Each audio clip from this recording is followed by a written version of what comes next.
Interim সরকার যারা ছিল তারা এই হামের টিকা বন্ধ করেছে। 2250 জন শিশু হামসহ বিভিন্ন রোগে রাজশাহী মেডিকেল কলেজে মারা গিয়েছে।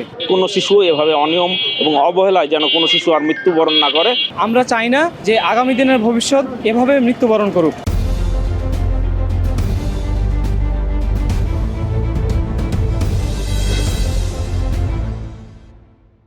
যে বিগত যে ইন্টারিম সরকার ছিল সেই সরকার আমলে আসার পরে তারা নাকি এই টিকার যেই আপনার যেটা ইম্পোর্ট করে নিয়ে আসা হয় বা যেই টিকাগুলা সরকারি মাধ্যমে যেগুলা ক্রয় করা হয় সেটা কিন্তু বন্ধ করা হয়েছিল।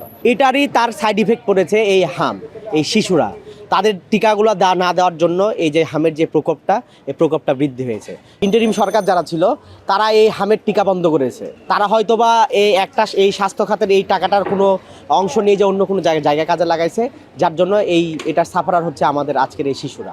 রাজশাহী মেডিকেলে এই যে অবস্থাটা হয়েছে, পরিচালকের নেগলিজেন্সি কিনা আমার জানা নাই, কিন্তু এটা আমরা কামনা করি না। এই দায়টা সম্পূর্ণ পরিচালক মহোদয়কে আমি বলবো। কারণ কি, আমরা এই খবরটা আমরা সাংবাদিক ভাইদের মাধ্যমেই জানতে পেরেছি।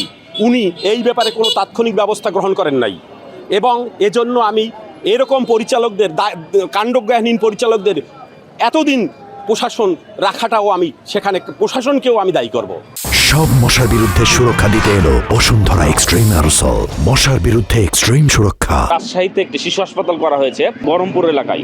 সেই হাসপাতালটি 5 বছর ধরে এখন পর্যন্ত চালু হচ্ছে না। আমরা অতি দ্রুত আপনাদের মাধ্যম দিয়ে অনুরোধ জানাচ্ছি যে শিশু হাসপাতালগুলো অতি দ্রুত চালু করা হোক, যাতে আমাদের শিশুরা আর কোনো শিশু এভাবে অনিয়ম এবং অবহেলায় যেন কোনো শিশু আর মৃত্যুবরণ না করে। এই বিষয়গুলো খুবই গুরুত্বের সাথে দেখতে হবে। রাজশাহীর মেডিকেলে আইসিইউর সমস্যার জন্য অনেক শিশুগুলা এই হাম রোগে ভুগতেছে। প্রশাসন কিংবা স্বাস্থ্য অধিদপ্তর থেকে এর কোনো সঠিক আমরা বিবৃতি কিংবা নির্দেশনা সেটা পাচ্ছি না।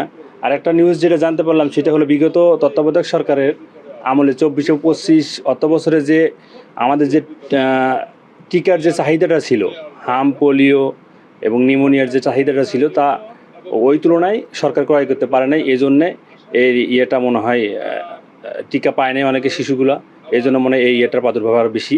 গত 7 মাসে 2250 জন শিশু হামসহ বিভিন্ন রোগে রাজশাহী মেডিকেল কলেজে মারা গিয়েছে। এটি অত্যন্ত দুঃখজনক বিষয়।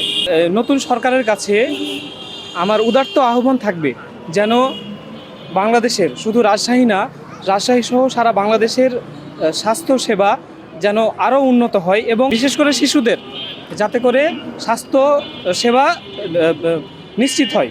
আমরা চাই না যে আগামী দিনের ভবিষ্যৎ এভাবে মৃত্যুবরণ করুক।